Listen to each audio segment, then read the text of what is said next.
Y llegamos a la clase número 9, hermanos. Dios les bendiga ricamente. Les saludo en el nombre del Señor Jesús y les deseo realmente que todo este trayecto, el aprendizaje haya sido cobrado significancia para ustedes y así como el sentido de utilidad. Además, realmente deseo que el enfoque siga puesto, la mirada puesta, los ojos puestos en Jesús, nuestro Señor, que Él ha permitido estos tiempos para poder compartir a través de esta plataforma información que es importante, creo yo, para poder afianzar el estudio tanto teológico como también lo que ustedes puedan tomar en las diferentes áreas de su vida, pudieran tomar, pero obviamente que cobra mayor significancia para las cosas del reino, que es lo que ustedes están abocados en este momento.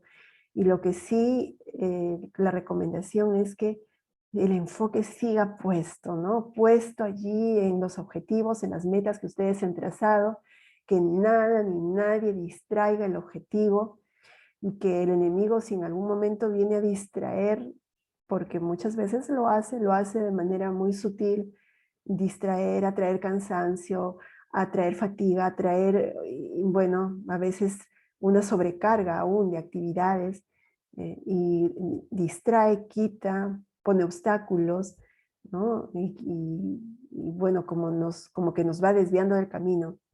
Oro al Señor realmente, oro al Señor que ustedes logren concluir con éxito, no solamente esta materia en la cual estoy encargada, sino todo lo que concierne a sus estudios y todo lo que tiene que ver con el aprendizaje de sus estudios teológicos.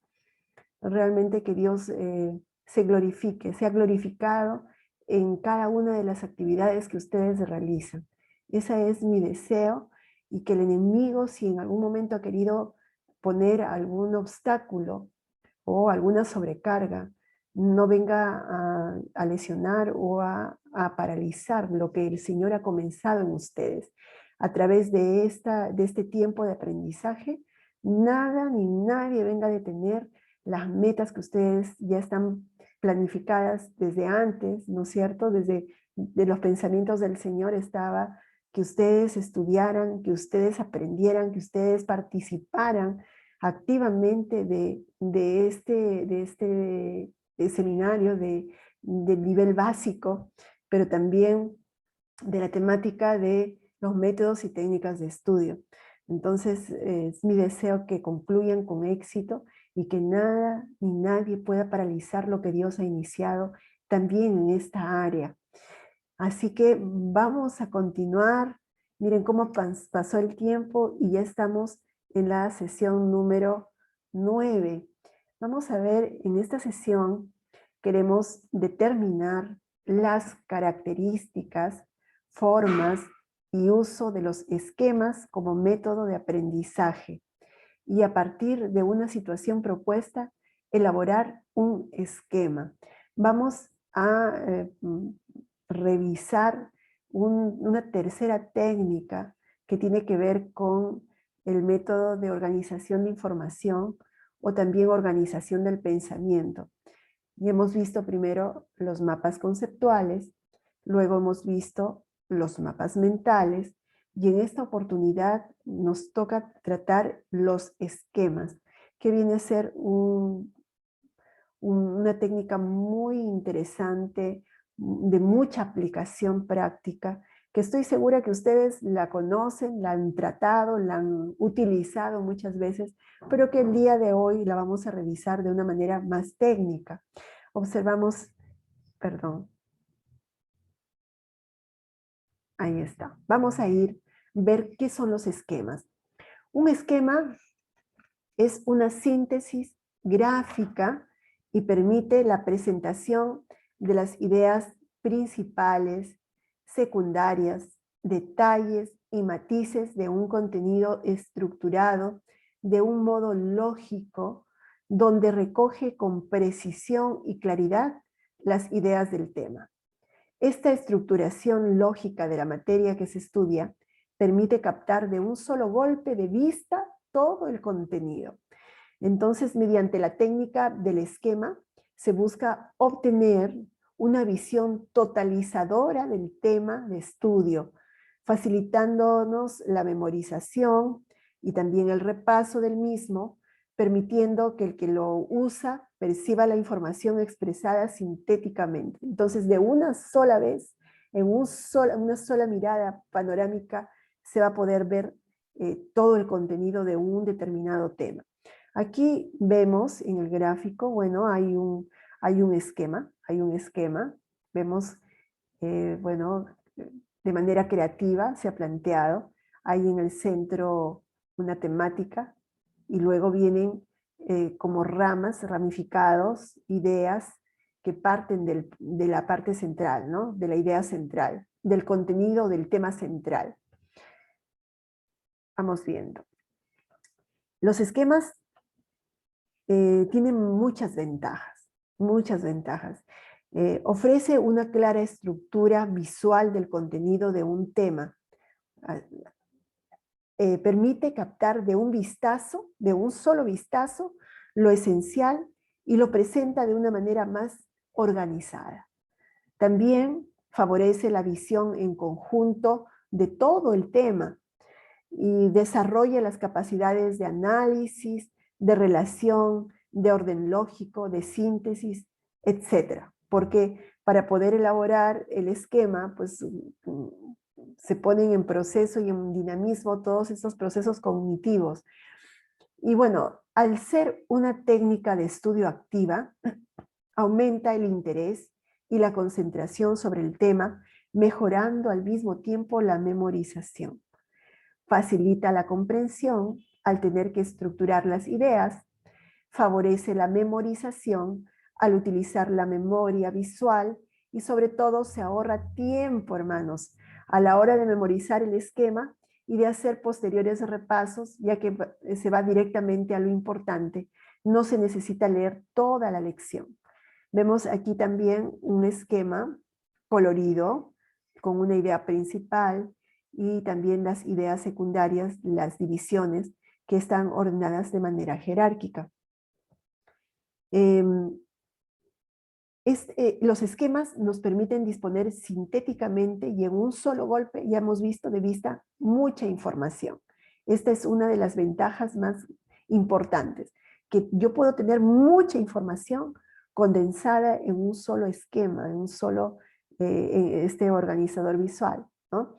También nos permite reorganizar las ideas, facilitando así la retención y la comprensión. Ya lo hemos visto. Y también proporciona el mejor instrumento para el repaso y para el afianzamiento de los aprendizajes. Los esquemas tienen una estructura. Generalmente tienen una estructura. Las ideas principales del tema se deben ubicar en la parte superior o primera división. Si los esquemas tienen una forma vertical, ¿no?, de arriba hacia abajo, entonces la idea principal va ubicada en la parte superior.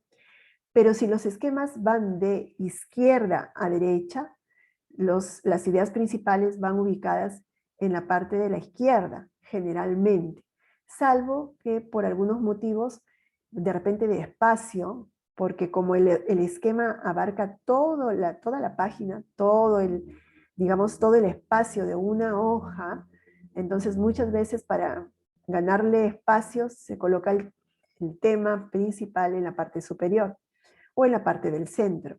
Todo depende de cómo esté estructurado nuestro esquema. Las ideas secundarias del tema se ubican en la primera subdivisión. Estas deben complementar a las principales. Los detalles deben añadir precisión a las ideas anteriores. Se ubican en la segunda subdivisión. Los matices que ofrecen los detalles se ubican en la tercera subdivisión. Se debe presentar unidad en su visualización y presentarlo en una sola página. El título del esquema generalmente se recomienda que vaya en mayúscula ¿no? Y en mayúscula. También se realiza según la importancia de la idea, el título va en mayúscula y luego podría ir en, las ideas fuerza también podrían ir en mayúscula, mientras que las ideas secundarias van en minúsculas. Aunque esta regla es una regla opcional. También se puede hacer uso de signos de diferenciación en la distribución de las ideas.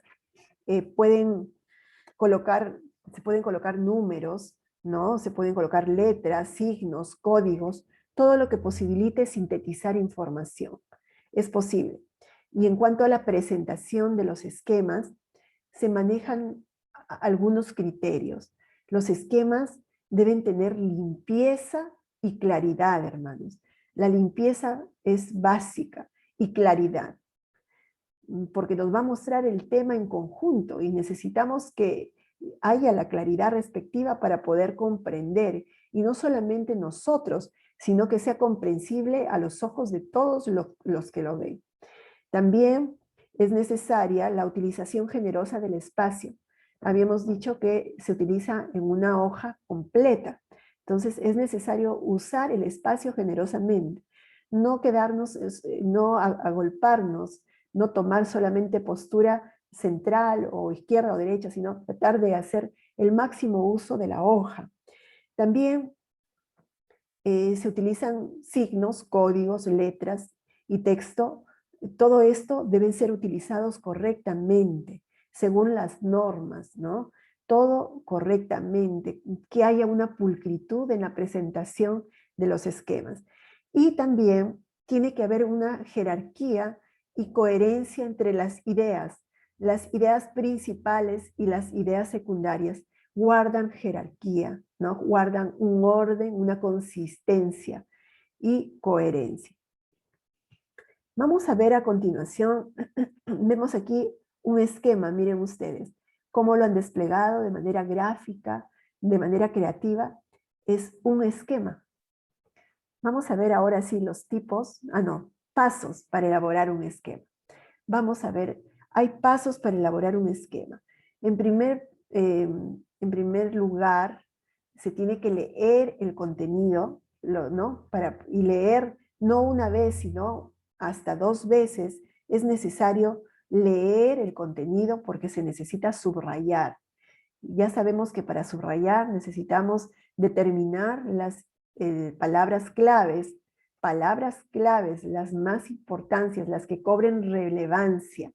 Entonces, para ello tenemos que haber realizado por lo menos 2 veces la lectura para poder hacer el subrayado y subrayar las palabras claves, las palabras que me van a direccionar a las ideas principales, pero palabras claves o a las ideas fuerza, ¿no? Me van a dirigir hacia las ideas fuerza.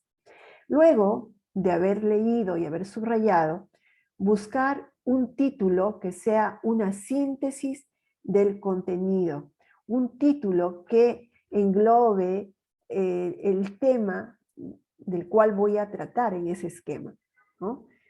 Que sea toda una síntesis del contenido a tratar.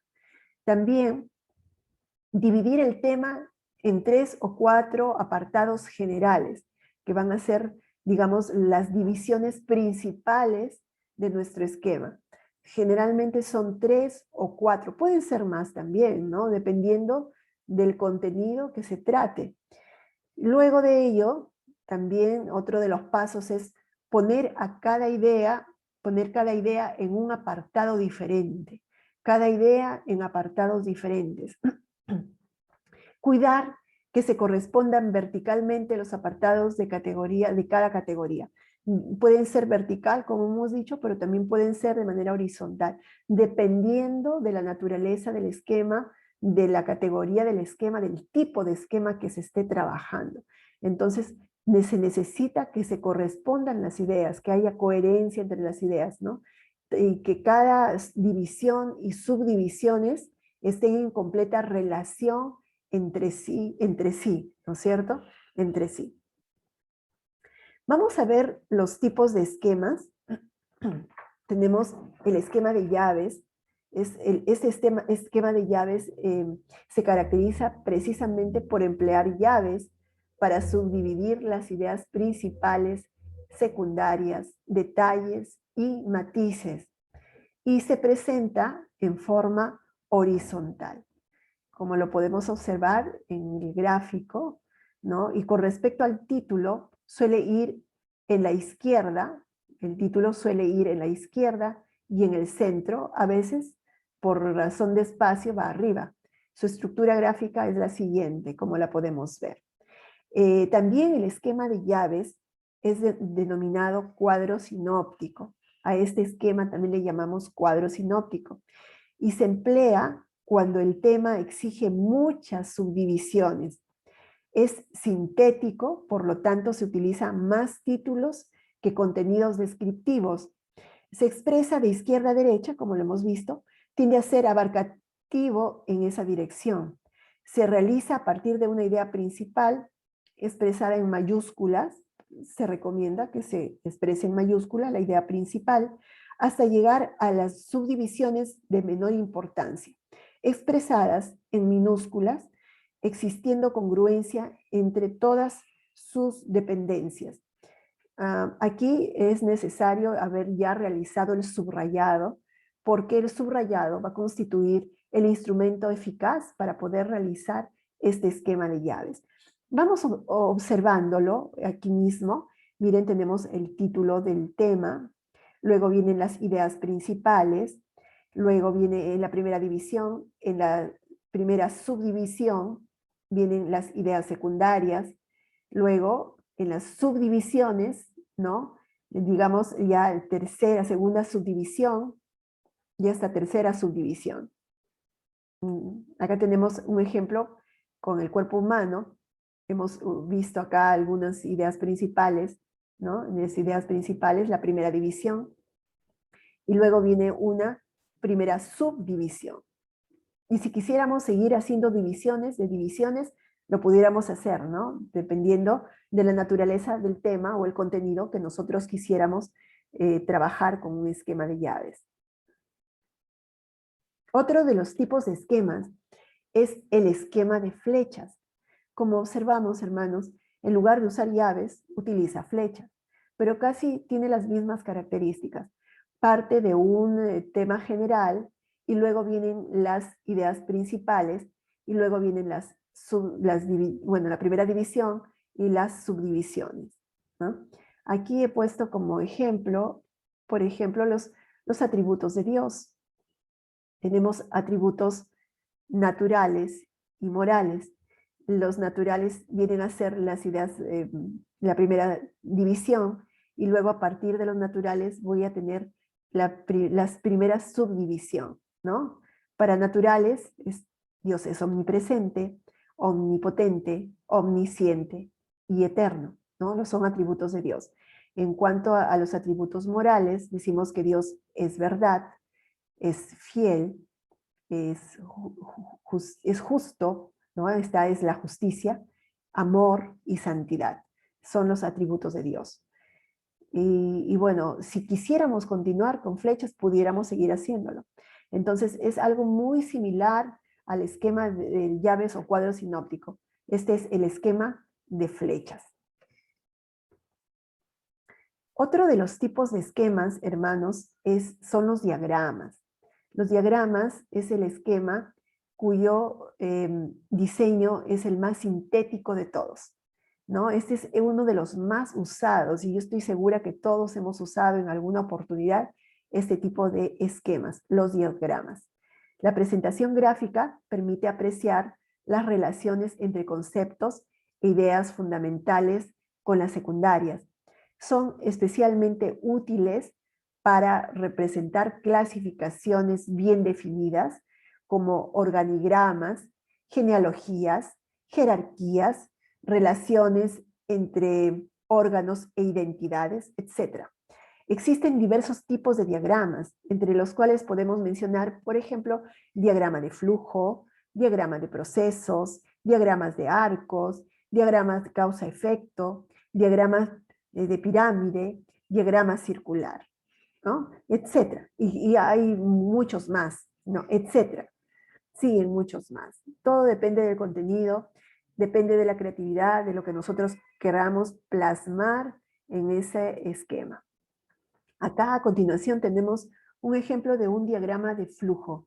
Y bueno, vemos cómo se utilizan diversas formas geométricas ligadas con algunas flechas que nos están dirigiendo al proceso ¿no? Es el flujo, un proceso de repente de un servicio o los pasos de atención en algún área, ¿no? Son diagramas de flujo, son pasos de atención.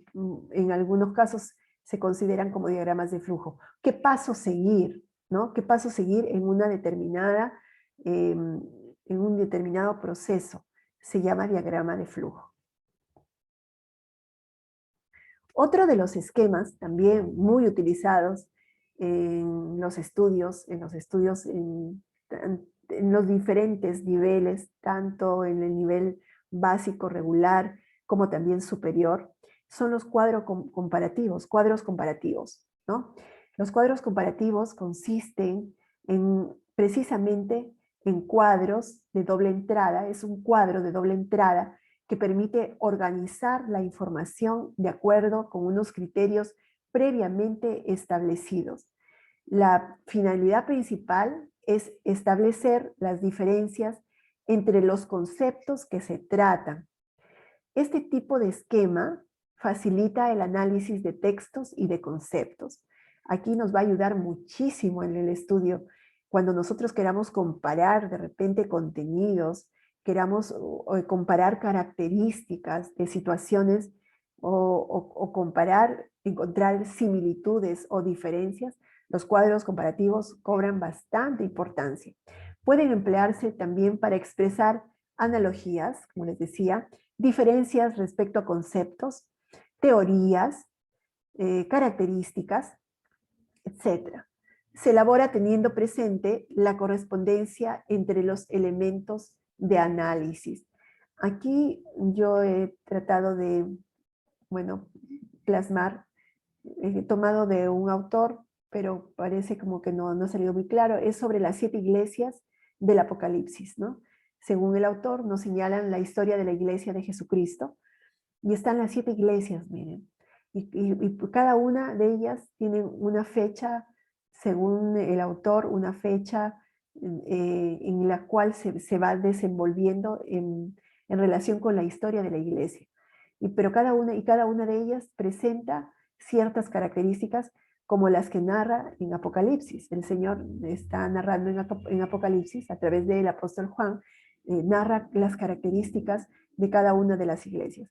Entonces, para este trabajo, para este tipo de esquema, entra, digamos así, claramente el cuadro comparativo. Si quieren comparar las características de una iglesia con otra. Igualmente, no solamente en este caso, sino en varios estudios, cuando queramos hacer de repente estudio de sectas, por ejemplo, en los estudios de sectas, fácilmente podemos trabajarlo con cuadros comparativos para ver similitudes, para ver las doctrinas, para ver similitudes y diferencias en cuanto a las doctrinas, por ejemplo, en los estudios de sectas.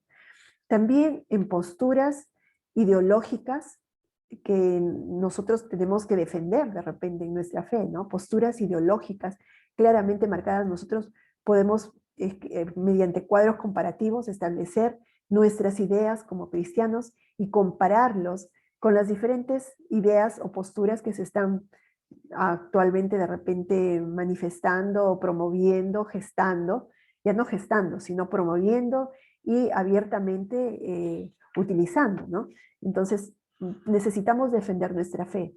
Y este tipo de esquemas, hermanos, nos va a ayudar para poder profundizar en nuestro estudio, pero no solamente en nuestro estudio personal, sino que nosotros vamos a poder tener la facilidad de discriminar una cosa con otra, de poder comparar, de poder contrastar o de ver lo similar y lo diferente, ¿no? Lo similar y lo diferente. Con los cuadros comparativos son muy útiles para poder hacer estudios profundos donde tengamos que nosotros hacer comparación de nuestra fe y poder, bueno, seguir afianzando, profundizando, sobre todo para presentar defensa de nuestra fe.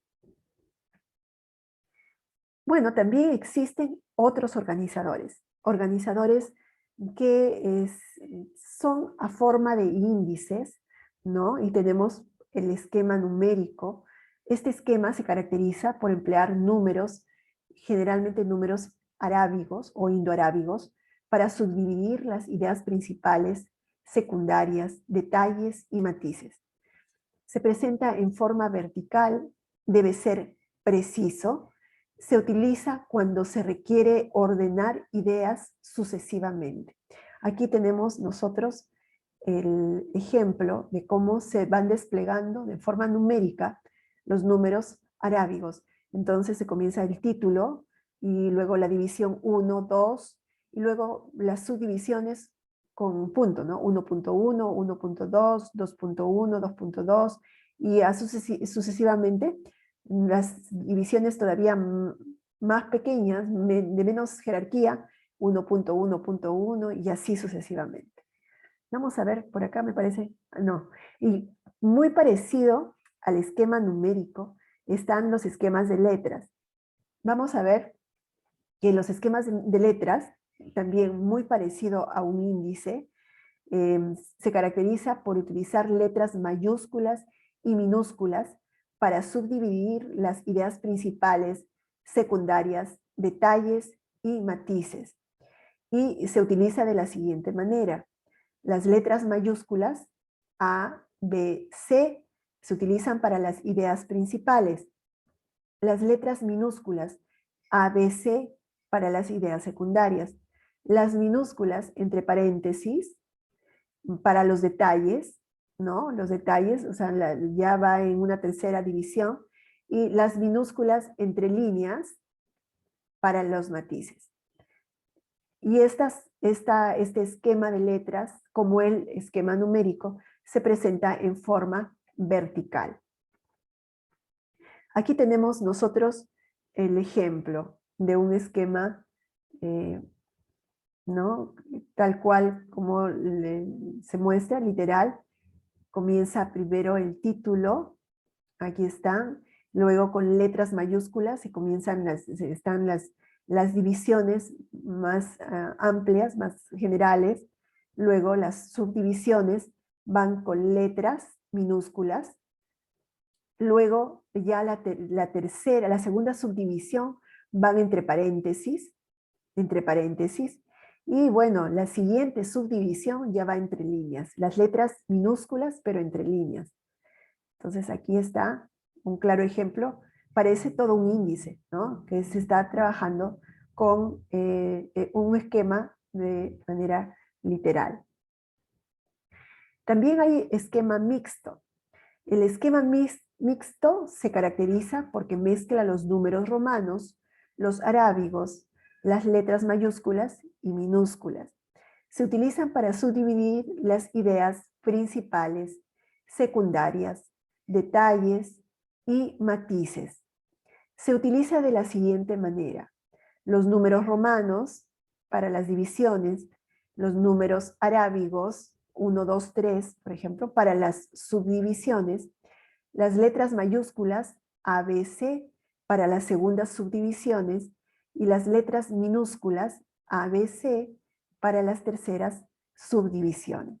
Como les digo, todas estas formas de esquemas son como especie de índices que nos van a permitir escribir, ¿no? Las ideas, tenerlas ya secuenciadas, organizadas. El contenido puede ser muy amplio, pero nosotros podemos determinar ya los esquemas, hacerlo condensado y sintético, ¿no? Con este tipo de esquema. Este es el esquema mixto. Utiliza números romanos en las divisiones más amplias. Luego va utilizando números, después de los números romanos utiliza los números arábigos. Ahí están los números arábigos. Luego utiliza letras mayúsculas. Y luego la siguiente subdivisión, letras minúsculas. Aquí tenemos también un ejemplo sobre la sangre. Tenemos en números romanos van las definiciones más generales, luego ya vienen en números arábigos, vienen las subdivisiones, la segunda ¿no? Las subdivisiones, la primera subdivisión, luego ya utiliza letras mayúsculas, y bueno, por acá no veo letras minúsculas, pero lo que seguiría después de las letras mayúsculas son las letras minúsculas. Existe también el esquema ramificado. El esquema ramificado, este esquema se caracteriza por presentar conceptos y relacionarlos de forma gráfica.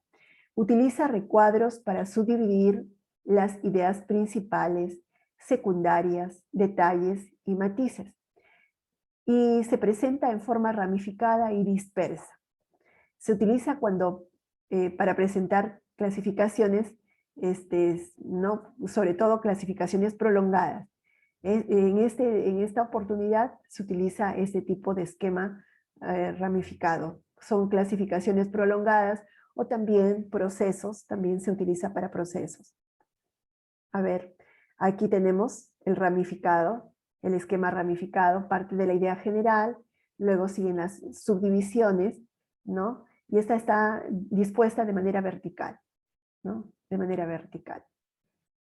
Ahí están las ideas, parten la idea general, luego las ideas secundarias en las subdivisiones, las segundas subdivisiones.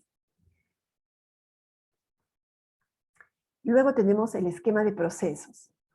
La característica del esquema de procesos es que incluye códigos verbales y gráficos, ¿no? Aquí en este tipo de esquemas acepta gráficos, acepta imágenes, pero también acepta escritos, palabras claves, las palabras claves.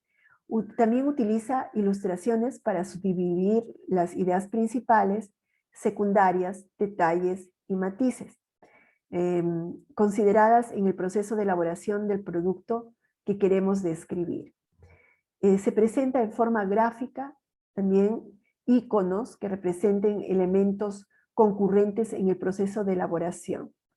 Se presenta cada icono con su función respectiva. Muy bien. El esquema que está dispuesto aquí, que lo he dispuesto, es justamente un esquema de procesos.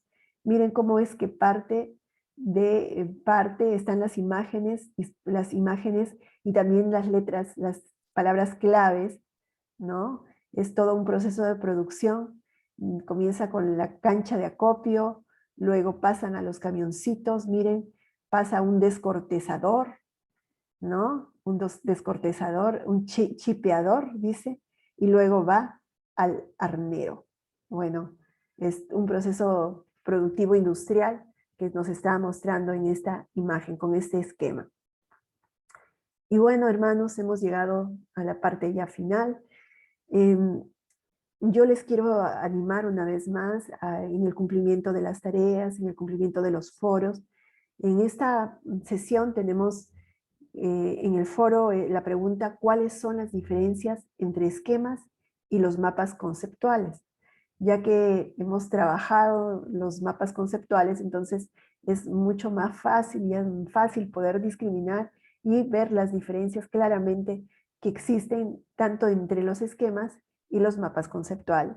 Eso como materia de foro, como materia de respuesta en el foro, pero no solamente para que ustedes contesten, sino como les dije con anterioridad, es que ustedes también aporten o sugieran o confirmen lo que sus compañeros están escribiendo en el foro. Y aparte del foro, tenemos también la actividad de aplicación, que consiste en elaborar un esquema del tipo que ustedes crean conveniente. Ustedes van a decidir qué esquema van a utilizar sobre el arrebatamiento de la iglesia. El tema que se va a tratar es este próximo acontecimiento que es inminente y que está próximo. Creemos que las señales están cumpliéndose ya de manera muy rápida, y es el arrebatamiento de la iglesia, que es un tema muy interesante, que es un tema que, cautivante, que yo estoy segura que ustedes van a poder desplegar su creatividad en ese esquema y tratar de hacerlo, como yo siempre les digo, dar lo mejor, ¿no? Dar lo mayor, lo mejor de sí, tratando de hacerlo mejor porque es para el Señor. Y al final Dios va a traer la retribución al esfuerzo. Créanme que no, Dios no es deudor de nadie. Y todo el esfuerzo que ustedes están desplegando, que están dando, yo sé que será retribuido en gran manera, hermanos. Así que aprovechen estos tiempos, disfrútenlos, quiten toda carga, dejen la carga delante del Señor, déjensela a Él la carga. Ustedes hagan las cosas con el entusiasmo, con la alegría, con el cariño, con la satisfacción de que están haciendo las cosas bien y que están haciendo las cosas para el Señor. Y créanme que la recompensa viene en grande para todos ustedes. Yo le agradezco al Señor por este tiempo y yo estoy segura que todo esto va a redundar en profundizar aquellos temas que aún tangencialmente los estamos viendo, como el arrebatamiento que ahora ustedes van a tener que revisar de pronto con algunas citas bíblicas que están claramente determinadas, el tema del arrebatamiento, y que yo espero que cause sorpresas, que nos sorprendan, que ustedes nos sorprendan, no solamente a los maestros, ¿no? Porque todos, yo estoy segura que ustedes dan lo mejor de sí y en ese sentido está también de alguna manera la alegría, el contentamiento, la satisfacción del trabajo logrado, del cumplimiento, ¿no? De la labor cumplida. Entonces, estoy segura que ustedes pondrán lo mejor de su parte en esta actividad, la sesión número 9 que está concluyendo. Y ya falta poquito para terminar este curso. Aprovechenlo y disfrútenlo. Y bueno, yo les mando un fuerte abrazo y siempre las bendiciones que reposen sobre ustedes, las bendiciones abundantes de parte del Señor para todos ustedes.